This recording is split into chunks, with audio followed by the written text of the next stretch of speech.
शंकरं शंकराचार्यं केशवं माधवाचार्यं सूत्रभाष्यकृतौ वन्दे भगवन्तो पुनः ईश्वरो गुरुरात्मेति मूर्तिभेदविभागिने व्योमवद्व्याप्तदेहाय दक्षिणामूर्तये ओम शांति शांति। पहले हम लोगों ने शुक्ल यजुर्वेद के मंत्र भाग का उपनिषद ईशावास्योपनिषद विचार की। अब जो उपनिषद ये आरंभ हो रहा है ये सामवेद का है। सामवेद में कितनी शाखाएं हैं? 1000 शाखाएं। सामवेद की 1000 शाखाएं आजकल उपलब्ध तो नहीं होती हैं, थोड़ी ही उपलब्ध होती हैं, पर 1000 शाखा। 1000 शाखा में एक तलवकार नाम की शाखा है। तो इस सामवेद का ब्राह्मण है, ये मंत्र भाग नहीं है, ब्राह्मण। तो तलवकार नाम का ब्राह्मण है, तलवकार शाखा का ब्राह्मण। तो इसमें 9 अध्याय में 8 अध्याय इसके पहले हो चुका है, जिस पर भाष्य नहीं है। 8 अध्याय जिसमें कर्म उपासना का प्रकरण है, ये 8 अध्याय हो गया है। ये 9वां अध्याय उपनिषद। अब बारंबार सब लोगों को यही शंका होती है, जब एक ही ग्रंथ में 9 अध्याय कहा गया, एक अध्याय उपनिषद कहा गया और 8 अध्याय क्या कहा गया? कर्म और उपासना। तो ऐसा क्या संबंध है? तो उसको ऐसा मानते हैं कि कर्म उपासना व्यर्थ नहीं है। निष्काम भाव से की गई जो कर्म उपासना है वही ज्ञानाधिकारी बनाती। और ज्ञान का अधिकार जब इसको प्राप्त हो जाता है तभी तो उपनिषद इसके काम में आएगा। ज्ञानाधिकार न प्राप्त हो तो उपनिषद कैसे काम में आए? इसलिए जो है वह सभी ज्ञान के प्रकरणों के पहले कर्म उपासना का प्रकरण करता है। तो 8 अध्यायों में कर्म उपासना का प्रकरण है और ये 9वां अध्याय है। तो सामवेद के तलवकार ब्राह्मण का ये 9वां अध्याय है, जिसका नाम है केनोपनिषद। केनोपनिषद नाम इसका क्यों पड़ा? जैसे ईशावास्योपनिषद उसका नाम क्यों पड़ा था? क्योंकि पहले वहां ईशा शब्द से शुरू हुआ, ईशावास्यमिदं सर्वम्। और ये केनेशितम पतति प्रेषितम मनः, केन शब्द से शुरू होगा, इसलिए इसका नाम हो गया केनोपनिषद। तो अब इसमें पहले भूमिका भाष्य हम लोग पढ़ेंगे।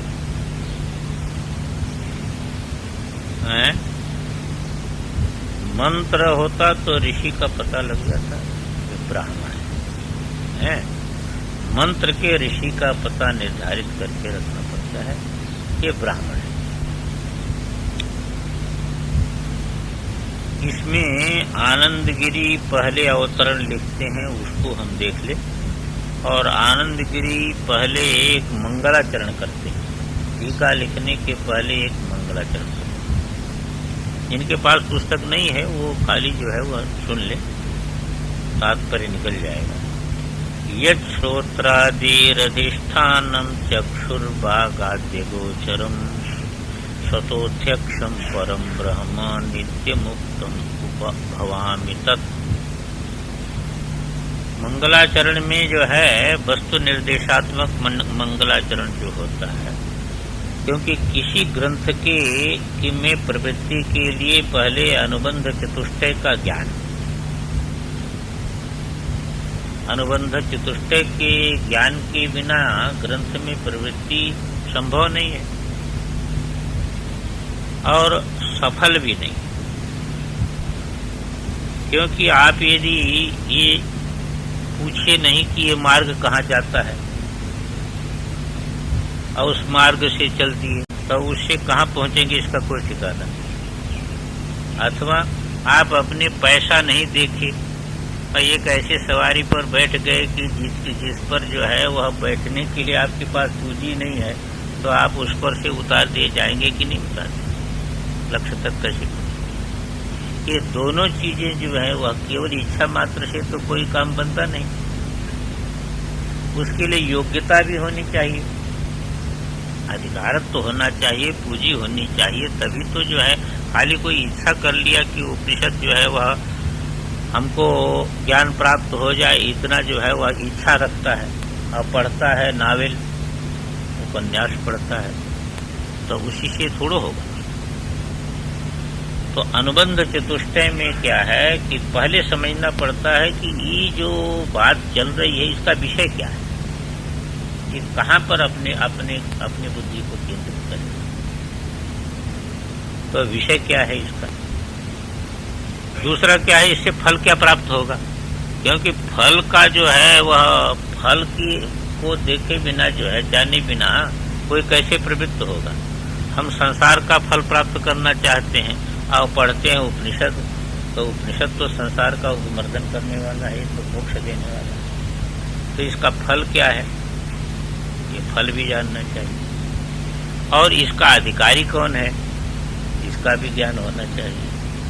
और इस ग्रंथ का जो है विषय के साथ क्या संबंध है, इसका नाम है अनुबंध चतुष्टय। तो इसमें पहले स्वरूप निर्देश करते हैं, जो इसका मूल विषय है उसके विषय में कहते हैं यत् श्रोत्रादि अधिष्ठानम। श्रोत्रादि इंद्रियां हैं, पर ये श्रोत्र आदि इंद्रियों से काम हो रहा है, पर इसका अधिष्ठाता कौन है, अधिष्ठान कौन है, इनको सत्ता कहाँ से मिल रही, जो इनको सत्ता देने वाला इनका अधिष्ठान है। ये सारे जगत को सत्ता देने वाला या कार्यकरण संघात में जो है श्रोत्रादि इंद्रियों को सत्ता देने वाला इनका अधिष्ठान जो है, जो अधिष्ठान है तो उसको जानना चाहिए। जाने कैसे, जो इनका अधिष्ठान है वो इनसे नहीं दिखाई देगा, क्योंकि इनका भी आत्मा है।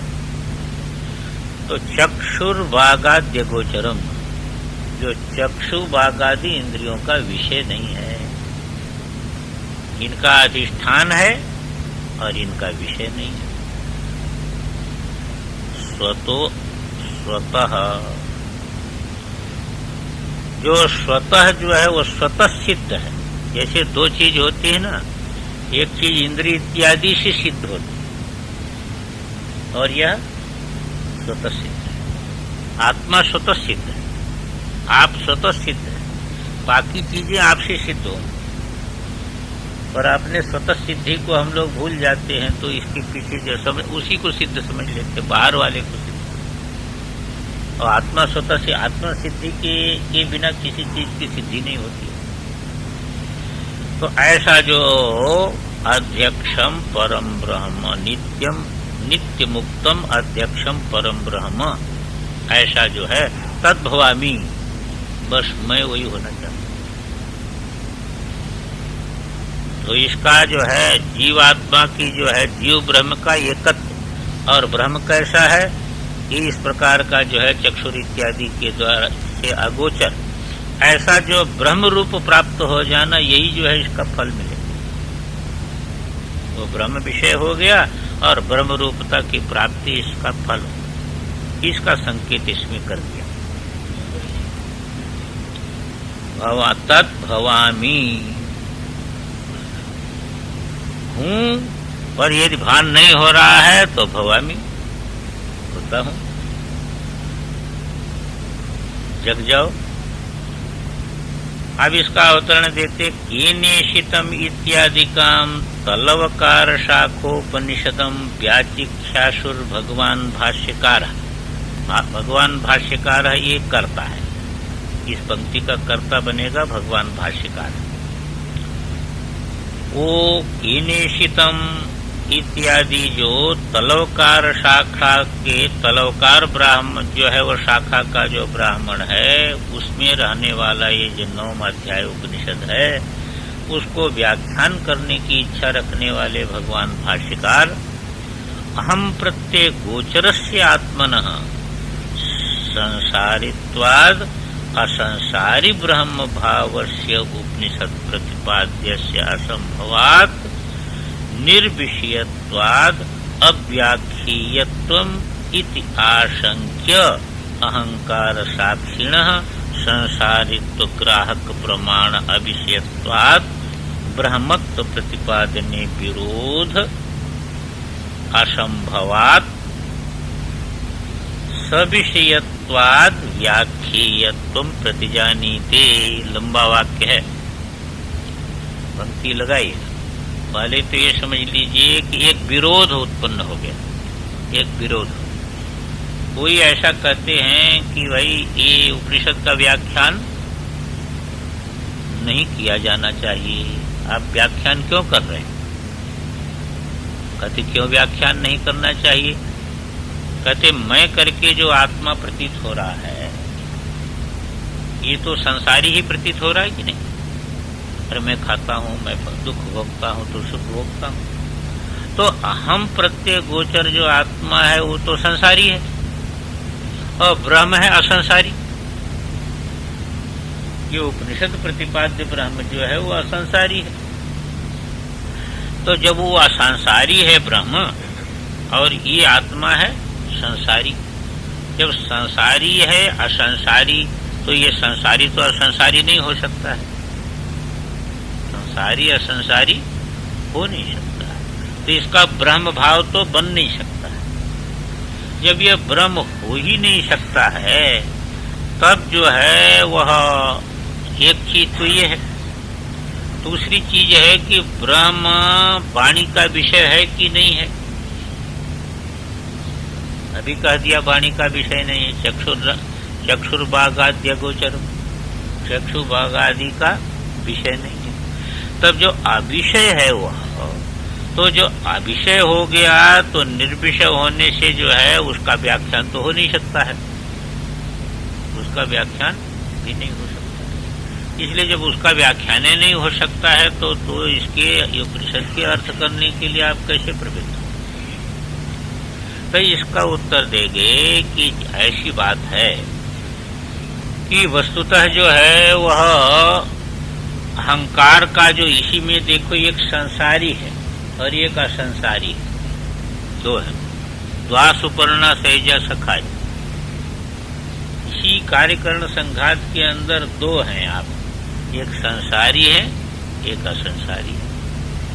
अहंकार से शरीर पर्यंत के साथ जब आप तादात्म्य करते हैं तो मालूम होता है कि आप संसारी, और अहंकार भी दिखाई दे रहा है जिस प्रकाश में, उस साक्षी के साथ जब आप जो है वह साक्षीभूत जो है अपने को समझते हैं तो आप असंसारी हो जाते हैं। इसलिए असंसारी जो है वह वस्तुतः ये है असंसारी है, पर इस समय अपने में संसारित्व का अनुभव कर रहा है।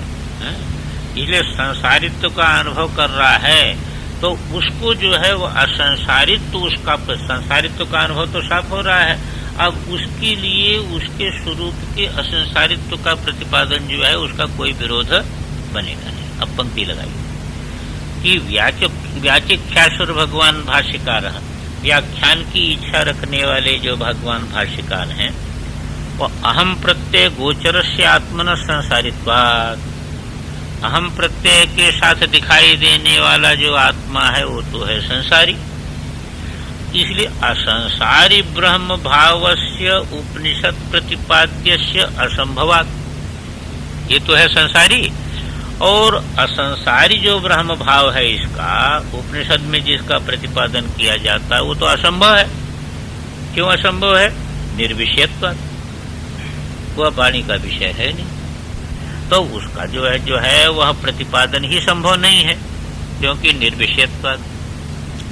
इसलिए अव्याख्येयत्वम्, इसलिए इस ग्रंथ का व्याख्यान करने से कुछ फल सिद्ध होने वाला नहीं है। इत्याशंक्य, ऐसी आशंका मन में करके फिर उसका समाधान करते हैं। अहंकार साक्षिण संसारित्व ग्राहक प्रमाण अविषयत्वात्, जो अहंकार का साक्षी है, वह मन वाणी का विषय नहीं हो सकता है, क्योंकि मन वाणी का विषय संसार होगा। तो इसलिए जो है संसारित्व ग्राहक प्रमाण का विषय वो नहीं बनेगा। जो अहंकार का साक्षी है वह संसार के ग्रहण करने वाले जो इंद्रिय मन इत्यादि इनका विषय बनेगा नहीं। तो अप्रमाण अविषयत्वात् अब्रह्मत्व प्रतिपादन विरोधासंभवात्। अब उस साक्षी को जो है कि ब्रह्मत्व का प्रतिपादन हम कर रहे हैं, ये उपाधि वाले के जो है वह ब्रह्मत्व का प्रतिपादन यहाँ करना नहीं है। साक्षी जो है स्वरूप जो है उसका ब्रह्मत्व प्रतिपादन विरोधासंभवात्, विरोध का असंभव होने से सविषयत्वात् व्याख्येयत्वम्, इसलिए इसका विषय बन गया, इसलिए व्याख्यान किया जा सकता है। व्याख्यायत्वम् प्रतिजानीते, प्रतिजानीते का कर्ता कौन बनेगा? भाष्यकार। भाष्यकार भगवान जो है प्रतिज्ञा करते हैं। किस चीज की प्रतिज्ञा करते हैं?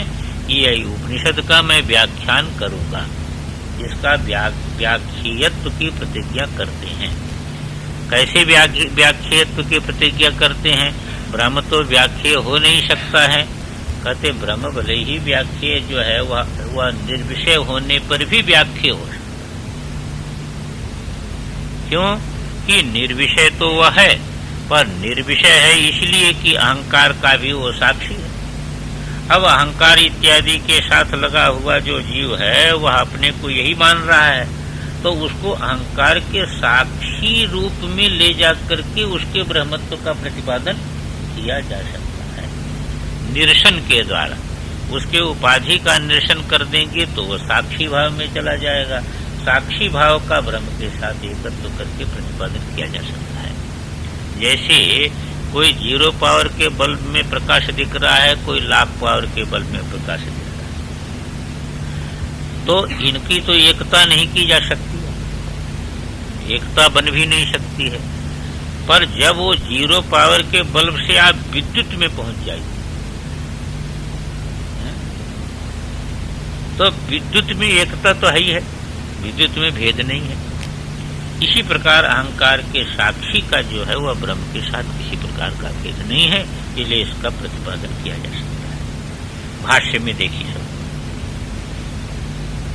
ईनिशितम इत्यादि इत्याद्योपनिषद परब्रह्म विषया वक्तव्य। ये 9वां अध्याय है ना। अब 8 अध्याय का विषय यदि कर्म उपासना हुआ तो 9वें अध्याय का विषय जो है वह ब्रह्म कैसे हो जाएगा? विचार यहाँ पर ही है कि इसमें 8 अध्याय जो बीत गए हैं उस 8 अध्याय का विषय क्या रहा है? कर्म और उपासना। अब एकाएक 8वें अध्याय के बाद 9वां अध्याय जो आ गया तो 9वें अध्याय का विषय जो है वह परब्रह्म कैसे हो जाएगा? तो इसकी प्रतिज्ञा करते हैं कि निषेधम इत्याद्या, ऐसा निकालना है, आद्या ऐसा निकालना, क्योंकि उपनिषद शब्द स्त्रीलिंग है। तो इत्याद्या उपनिषद, ये जो उपनिषद है 9वां अध्याय वो परब्रह्म विषय वक्तव्या, इसका विषय परब्रह्म है। ये ब्रह्म विषयक जो है वह उपनिषद है, कर्म विषयक नहीं। इति 9मस्य अध्यायस्य आरंभ, इसी के लिए 9वां अध्याय का आरंभ होता है। 8 अध्याय से पृथक 9वां अध्याय का आरंभ होता है। थोड़ी सी टीका हम लोग देख लें। कस्तर्हि 9मस्य अध्यायस्य अष्टाध्याय्या सह नियत पूर्वोत्तर भावानुपपत्ति लभ्य संबंध। कहते हैं अच्छा 9वां अध्याय का 8 अध्याय के साथ संबंध जो है वह क्या बनेगा? क्योंकि उसका विषय तो अलग है, उसका विषय अलग ही। संबंध कब बनता है? नियत पूर्वोत्तर भाव अनुपत्ति। संबंध तो यही है ना कि ये पूर्व में है, ये पश्चात में, ये पहले कहना चाहिए या बाद में कहना चाहिए।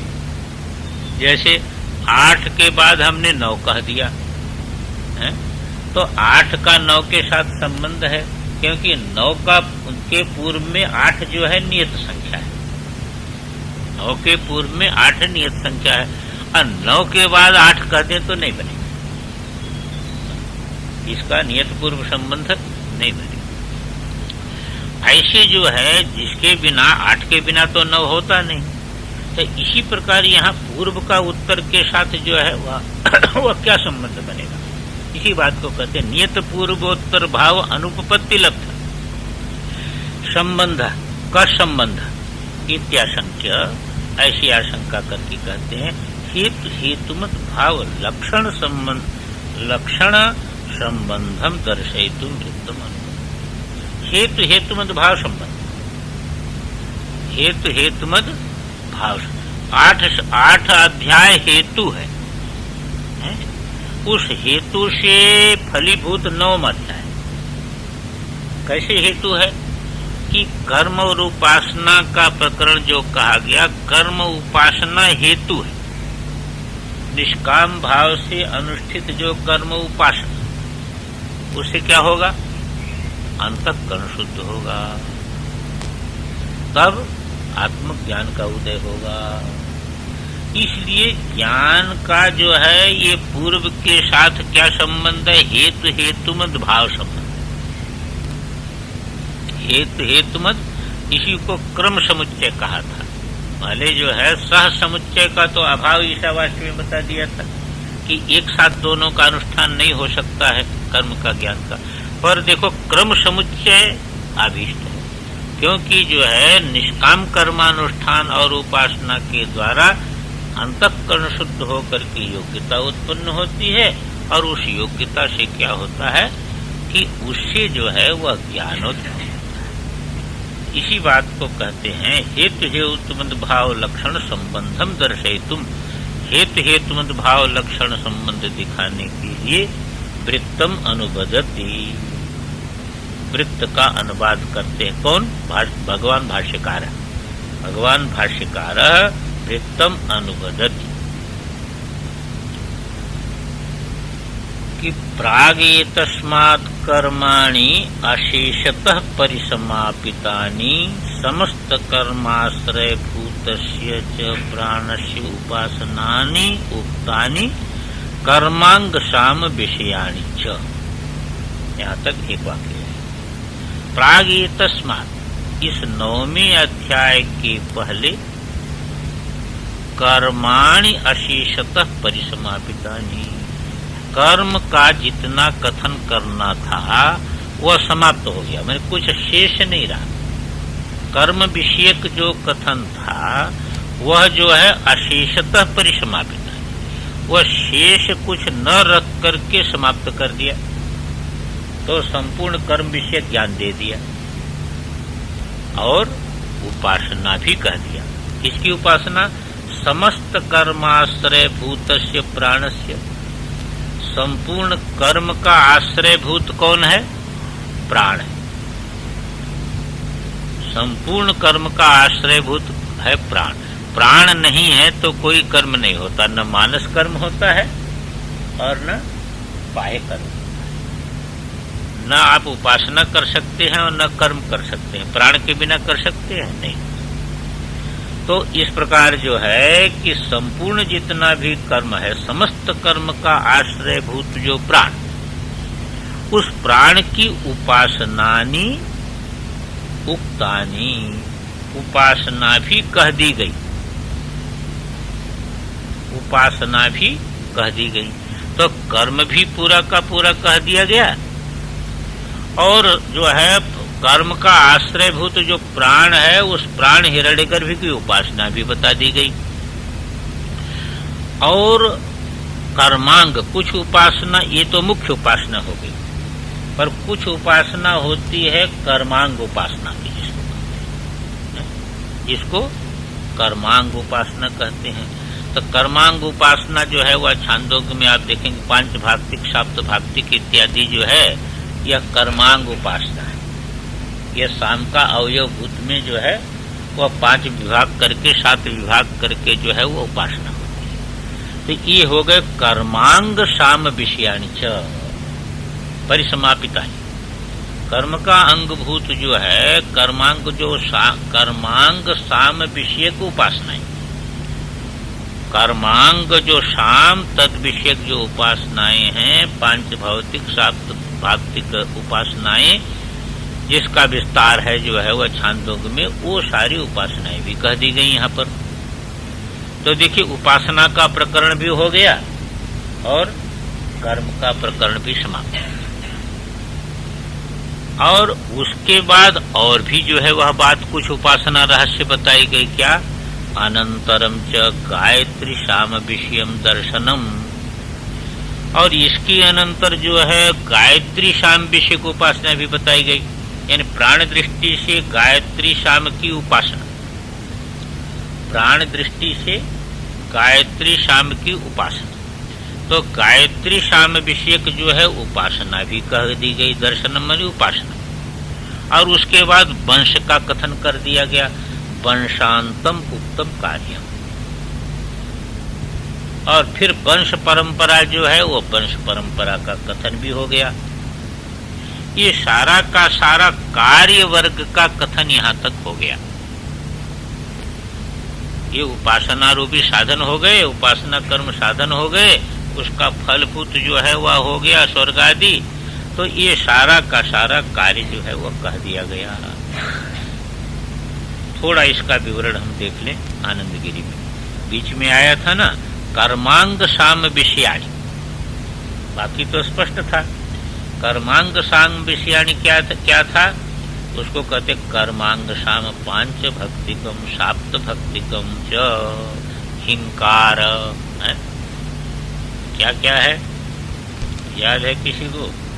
हिंकार, प्रस्ताव, उद्गीत, उपद्रव, निधन इत्यादि करके जो है वह 5 भाक्तिक आदि और लेकर के फिर जो है उसको 7 भाग। तो 5 भाग और 7 भाग करके शाम की उपासना होती है। ये 5 भागों में दृष्टि की जाती है। इसमें दृष्टि एक हिंकार भाग है, प्रस्ताव भाग है, उद्गीत भाग है, निधन भाग है, आदि भाग है, उपद्रव भाग, ये सब उसके भाग। तो उस भाग में जो है वो दृष्टि की जाती है। उस प्रकार दृष्टि करके जो है उसकी होती है उपासना। इसी को कहते कर्मांग शाम 5 भाक्तिकम 7 भाक्तिकम च तद विषयाणि उपासनानि। तद विषय को उपासना क्या? पृथिव्यादि दृष्टिया, माने पृथ्वी हिंकार में पृथ्वी दृष्टि करनी है, ऐसा जो है पृथिव्यादि दृष्टिया उक्तानि कहे गए। और प्राण दृष्टा गायत्री शामोपासनम च, प्राण दृष्टि से जो है गायत्री शाम की भी उपासना कही गई। शिष्याचार्य संतान अविच्छेदो वंश, वंश किसको कहते हैं? कि शिष्याचार्य का जो संबंध है उसका विच्छेद न हो। इससे इसने प्राप्त किया, इससे इसने प्राप्त किया, इससे इसने प्राप्त किया, इससे इसने प्राप्त किया, इससे इसने प्राप्त किया, इसी परंपरा से यहाँ तक ये ज्ञान प्राप्त हुआ है। हिरण्यगर्भ से लेकर के हम लोगों को जो ये ज्ञान प्राप्त हो रहा है यह शिष्य परंपरा है। इसी को हम लोग जो है वह नारायणम पद्मभूम वशिष्ठम शक्तिम च तत्पुत्र पराशरम च व्यासम सुखम गौणपतम महांतम, तो इसके द्वारा जो है हम लोग उस गुरु परंपरा को आज भी स्मरण करते हैं। तो इसी का नाम है वंश। तद अवसानेन ग्रंथेन कार्य रूपमेव वस्तुक्तम, उस समाप्ति पर्यंत ग्रंथ से कार्य रूप ही वस्तु कही गई है। चेत तर्हि प्राणादि उपासन सहित कर्मण संसार फलत्वात्, तो शंका ये उत्पन्न होती है कि प्राणादि उपासन सहित जो है कर्म वह संसार फल वाला ही है। तो ब्रह्म ज्ञान अनुपयोगत योगात, फिर ब्रह्म ज्ञान के साथ उसका कोई उपयोग नहीं, क्योंकि ब्रह्म ज्ञान मोक्ष देने वाला है और ये कर्म उपासनाएं जो है संसार को प्राप्त कराने वाली हैं। इसलिए ब्रह्म ज्ञान के साथ इसका कोई जो है संबंध बनेगा नहीं, उपयोग नहीं। तो कथम हेतु हेतु मत भाव संबंध हुआ विकसित। तो आप जो हेतु हेतु मत भाव संबंध कहने जा रहे कहते हैं ये कैसे बनेगा? इत्याशंक्य नित्य कर्मणाम तावत् ज्ञानोपयोगित्व कथ्यते।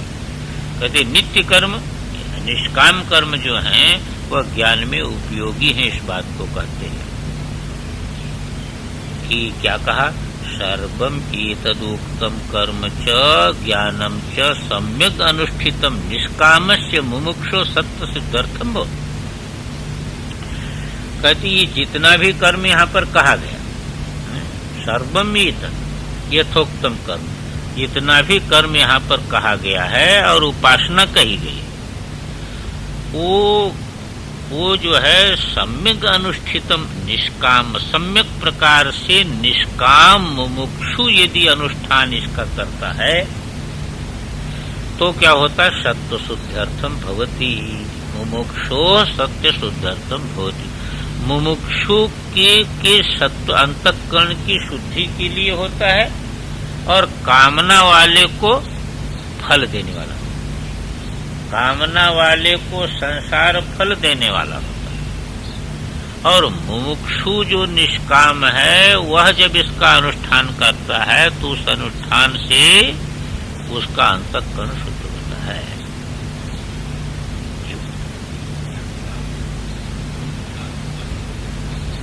साम जो है, जैसे ये क्या है कि ऋग को जो है गान पूर्वक जब हम प्रयोग करते हैं तो वो साम हो जाता है, उसका नाम होता है साम। साम वेद करके प्रसिद्ध है।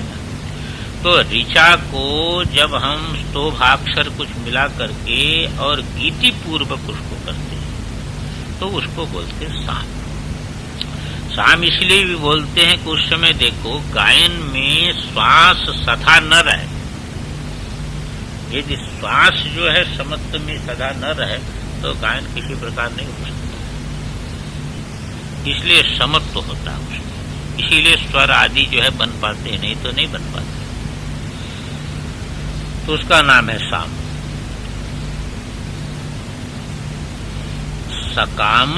सकामस्य तो ज्ञान रहितस्य, अब उसी को कहते हैं, थोड़ी सी आनंदगिरी ले लीजिए। काम्यानाम प्रतिषिद्धानाम च फलम तद्दोष दर्शनेन वैराग्यार्थम करते। अब एक शंका ये है कि अच्छा मान लीजिए कि जो नित्य अनुष्ठानात्मक कर्म है, फल जिसका नहीं कहा गया है, ऐसे कर्म और उपासना तो मुमुक्षु को अंतःकरण की शुद्धि के लिए होगा। पर इसमें तो सकाम भी बहुत इनमें कर्म कहे गए हैं ना, यज्ञ में सकाम कर्म कहे गए हैं। तो सकाम कर्म जो है वह यहाँ पर जो है उसका प्रकरण, उसका क्या संबंध बनेगा? कहते सकाम का भी संबंध दो प्रकार का, इसमें पर दो प्रकार की धारणा है। कुछ लोग कहते हैं कि यदि कामना नहीं है तो वही यज्ञ निष्काम हो जाता, कर्म वही है। जैसे इसमें दो प्रकार की धारणा, एक धारणा ये हो गई नित्य कर्म का फल नहीं है, इसलिए नित्य कर्मानुष्ठान मुमुक्षु के लिए अंतःकरण की शुद्धि का हेतु बनता है। वो गुण फल हुआ पर संसार भाव के लिए नहीं बना, वो ज्ञानोपयोगी। दूसरा संसार भाव ज्ञानोपयोगी नहीं, इसलिए ज्ञान में उसका उपयोग, उसको ज्ञान में उपयोग हो गया, ज्ञान उत्पत्ति में उपयोग हो गया। अब कहते जो सकाम कर्म है दूसरे, तो कुछ लोग कहते दूसरे भी जो सकाम कर्म है वो सकाम कर्म भी निष्काम भाव से किए जाते हैं जब, तो अंतःकरण की शुद्धि का हेतु होता है। यज्ञेन दानेन तपसा अनाशकेन ब्राह्मणा विविदिशन्। यज्ञ दान तप जो है कर्मों के द्वारा ब्राह्मण लोग तत्व को जानने की इच्छा करते हैं। दूसरे लोग कहते उसका प्रयोजन यहाँ ये भी है, संसार भाव जो शास्त्र ही दिखाता है कि ये सकाम कर्म किया, स्वर्ग गया, और स्वर्ग उसका कर्म फल भोग समाप्त हो गया तो वहां से गिरा। तो ऐसा देख करके मुमुक्षु को वैराग्य उत्पन्न होता है। जो मोक्ष की इच्छा रखने वाला है ना, उसको सकाम से वैराग्य उत्पन्न होता है। तो सकाम की बात जो यहाँ पर 8 अध्याय में जो सकाम कर्मों की बात है वो वैराग्यार्थ है, वो वैराग्य उत्पन्न करने के लिए इसी बात को कहते हैं कि काम्यानाम प्रतिषिद्धानाम च फलम तद्दोष दर्शनेन वैराग्यार्थम। काम्य फल, अकाम्य जो कार्य है और प्रतिषिद्ध जो है उसका फल दुख है, तो उसका फल जो है वह दुख है, तो दोष दर्शन से वैराग्य उत्पन्न होगा।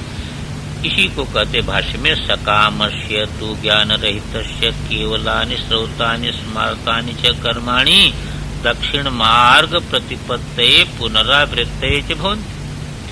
सकाम है यदि कोई और उपासना नहीं जानता, केवल जो है शास्त्रीय कर्मानुष्ठान कामना पूर्वक करता है, तो कामना पूर्वक जब वो करता है तो उसको क्या फल होगा? केवलानि श्रौतानि स्मर्तानि च कर्माणि। 2 प्रकार के कर्म में, वैदिक कर्म अथवा स्मार्त कर्म।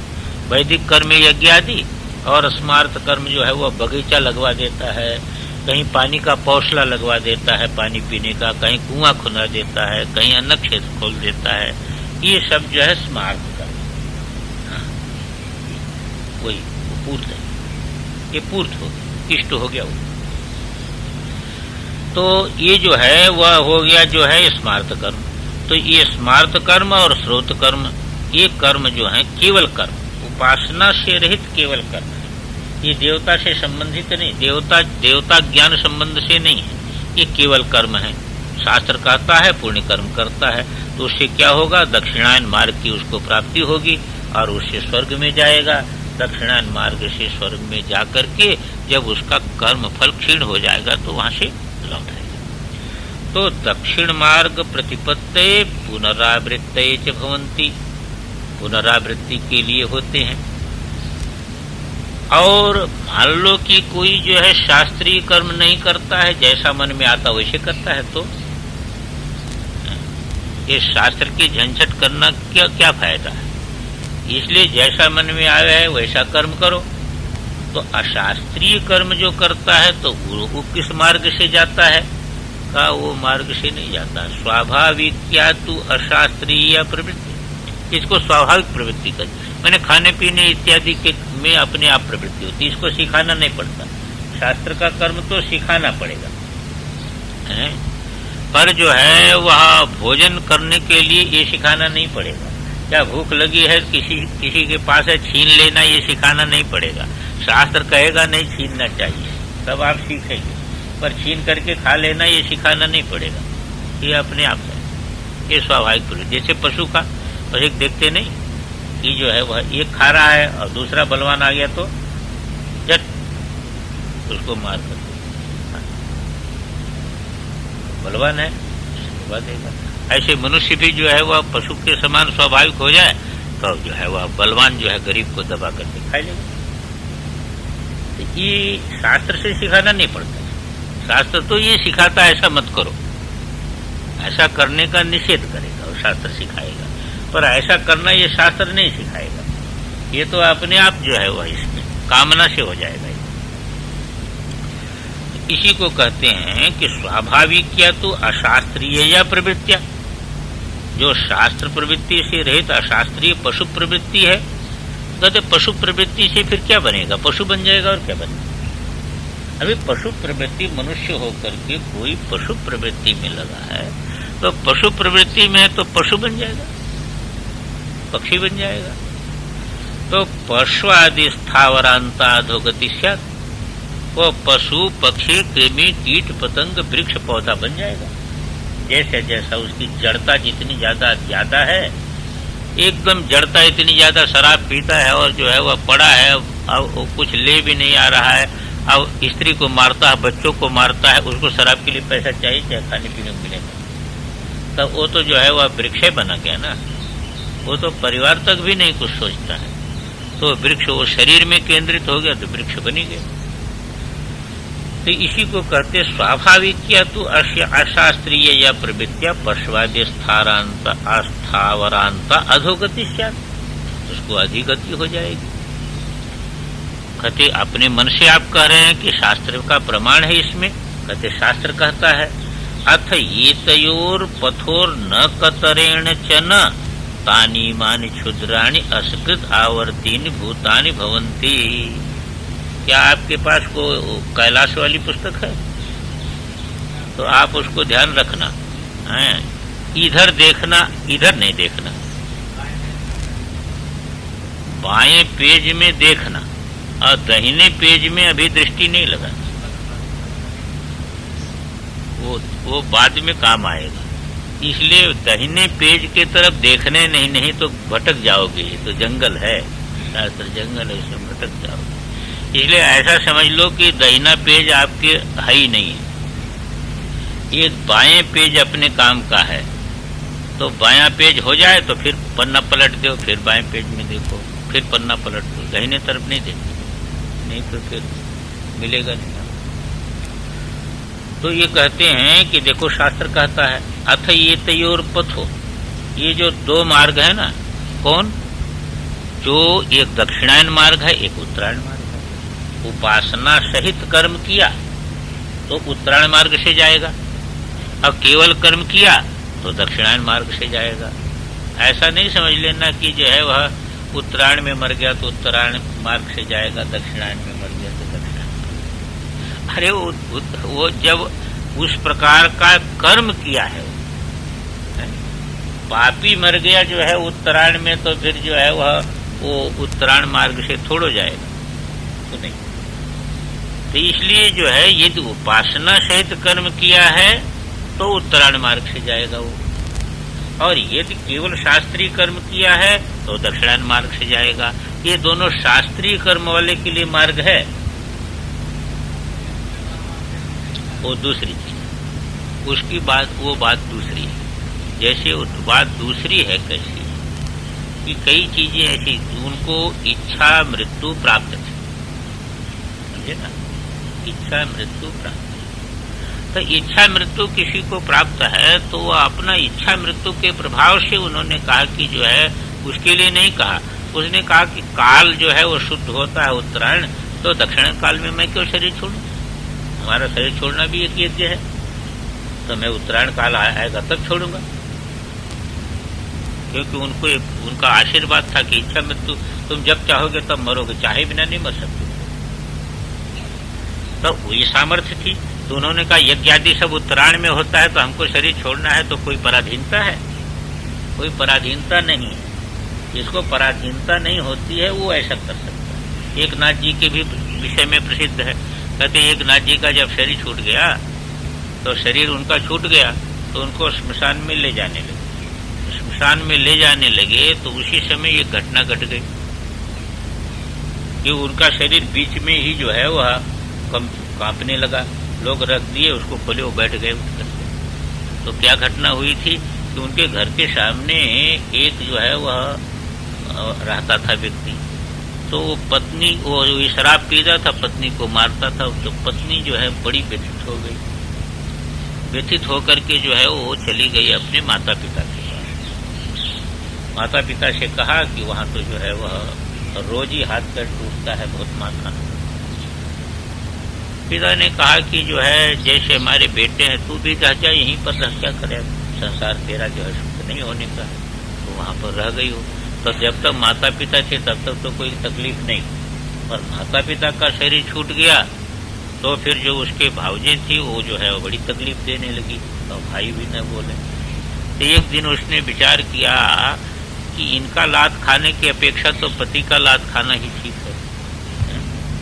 अरे भाई, इनका लात खाने की अपेक्षा तो पति का लात खाना ही ठीक है, ऐसा जो है उसके मन में विचार आया। तो अपना 3 बजे रात गठरी लेकर के वहां से चल, और जब ये गांव के बाहर पहुंची तो उसी समय एक नाथ जी का जो है वो शरीर ले आ रहे थे लोग। इसके मन में आया कि गांव के बाहर ही मुर्दा दिखाई दिया, तो गांव के बाहर ही जब मुर्दा दिखाई दिया तो ये कोई अपना हित होने वाला नहीं है, इसलिए एक कुआं था वहां, उसने सोचा उसमें कूद करके प्राण। तो एक नाथ जी के शरीर में कंपन हो गई, और जो बैठ गए तो बैठ गए, कहा वो बाई को बुलाओ। बाई को बुलाया, कहा देख मैंने जीवन में किसी को दुख नहीं दिया, तो मरने में क्यों दुख दूं किसी को। अब हमको मरना ही है तो हम 15 दिन बाद मरेंगे, तुम चलो। भाई हमको मरना ही है, हमको शरीर छोड़ने हैं तो हम 15 दिन बाद शरीर छोड़ेंगे, अभी क्यों छोड़ें? तो कहते उसको लौटा के ले आए, उसके पति को समझाए, उसको समझाए, 15 दिन देख लिए कि उसकी गृहस्थी ठीक चल रही है तो